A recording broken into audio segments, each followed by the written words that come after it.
اعوذ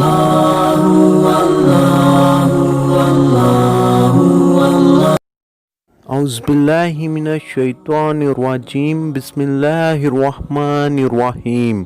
السلام علیکم پیارے ناظرین، میں ہوں محمد نواز اور آپ دیکھ رہے ہیں اسلامک ورلڈ۔ ایک مرتبہ ایک دانا آدمی کی گاڑی گاؤں کے قریب خراب ہو گئی۔ اس نے سوچا کہ گاؤں سے کسی سے مدد لیتا ہوں۔ وہ جیسے ہی گاؤں میں داخل ہوا تو اس نے دیکھا ایک بوڑھا شخص چارپائی پر بیٹھا ہے اور اس کے قریب مرغیاں دانا چگ رہی ہیں۔ ان مرغیوں میں ایک باز کا بچہ بھی ہے جو مرغیوں کی طرح دانا چگ رہا ہے۔ وہ حیران ہوا اور اپنی گاڑی کو بھول کر اس بوڑھے شخص سے کہنے لگا کہ یہ کیسے خلاف قدرت ممکن ہوا کہ ایک باز کا بچہ زمین پر مرغیوں کے ساتھ دانا چگ رہا ہے۔ تو اس بوڑھے شخص نے کہا، دراصل بات یہ ہے، یہ باز کا بچہ صرف ایک دن کا تھا جب یہ پہاڑ پر مجھے گرا ہوا ملا۔ میں اسے اٹھا لایا اور یہ زخمی تھا۔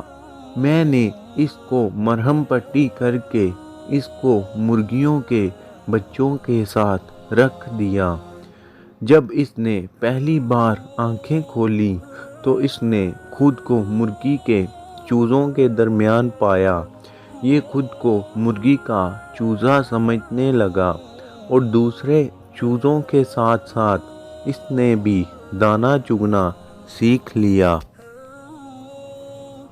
اس دانا شخص نے گاؤں والے سے درخواست کی کہ یہ باز کا بچہ مجھے دے دیں تحفے کے طور پر یا اس کی قیمت لے لیں۔ میں اس پر تحقیق کرنا چاہتا ہوں۔ اس گاؤں والے نے باز کا بچہ اس دانا شخص کے حوالے کر دیا اور کہا کہ یہ تحفے کے طور پر آپ رکھ لیں، مجھے اس کی قیمت نہیں چاہیے۔ یہ دانا آدمی اپنی گاڑی ٹھیک کروا کر اپنے گھر آ گیا۔ وہ روزانہ باز کے بچے کو چھت سے نیچے پھینک دیا کرتا، مگر باز کا بچہ اپنے پروں کو سکیڑ کر گردن میں چھپا لیتا۔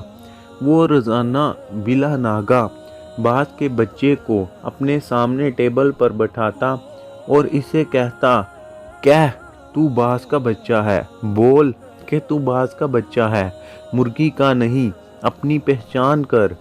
اسی طرح اس نے کئی دن تک اردو، پنجابی، سندھی، سرائکی، پشتو اور ہر زبان میں اس باز کے بچے کو کہا کہ تو باز کا بچہ ہے، مرغی کا نہیں، اپنی پہچان کر، اپنے آپ کو پہچاننے کی کوشش کر۔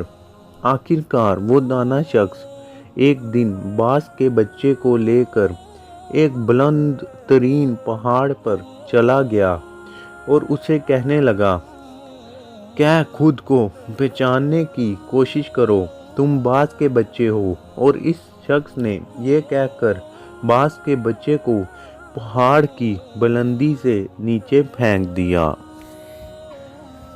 باز کا بچہ ڈر گیا اور اس نے مرغی کی طرح اپنی گردن کو جھکا کر پروں کو سکیڑ لیا اور آنکھیں بند کر لیں۔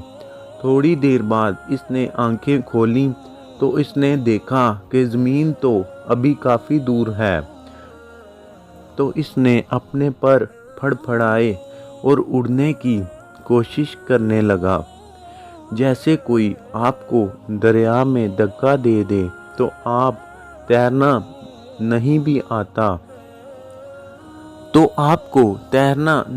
آتا تو بھی آپ ہاتھ پاؤں ماریں گے۔ تھوڑی ہی دیر میں وہ اپنے آپ کو بیلنس کرنے لگا، کیونکہ باز میں اڑنے کی صلاحیت اللہ تعالیٰ نے رکھی ہوتی ہے۔ تھوڑی ہی دیر میں وہ اونچا اڑنے لگا، وہ خوشی سے چیخنے لگا اور اوپر اوپر جانے لگا۔ کچھ ہی دیر میں وہ اس دانا شخص سے بھی اوپر نکل گیا اور نیچے نگاہیں کر کے اس کا احسان مند ہونے لگا۔ تو دانا شخص نے کہا، اے باز، میں نے تجھے تیری شناخت دی ہے، اپنے پاس سے کچھ نہیں دیا۔ یہ کمال صلاحیتیں تیرے اندر موجود تھیں، مگر تو ان سے بے خبر تھا۔ یہی معاملہ ہم لوگوں کے ساتھ ہے۔ ہماری ایک خاص شناخت ہے، ہم ایک خاص امت کے ارکان ہیں، ہم ایک ایٹمی ملک کے شہری ہیں۔ ہمارے اندر اللہ رب العزت نے بے پناہ صلاحیتیں رکھی ہیں، مگر شرط یہ ہے کہ ہم خود کو پہچاننے کی کوشش کریں تاکہ ہم ایک بہترین امت اور بہترین قوم بن کر اس ملک کی تعمیر و ترقی میں اپنا کردار ادا کریں۔ اب تک کے لیے اتنا ہی۔ مزید ایسی ویڈیوز دیکھنے کے لیے ہمارے چینل کو سبسکرائب کریں اور بیل آئیکن پر کلک کریں تاکہ ہر آنے والی ویڈیو آپ تک بآسانی پہنچ سکے۔ انشاءاللہ جلد ملتے ہیں نئی ویڈیو کے ساتھ۔ اللہ حافظ۔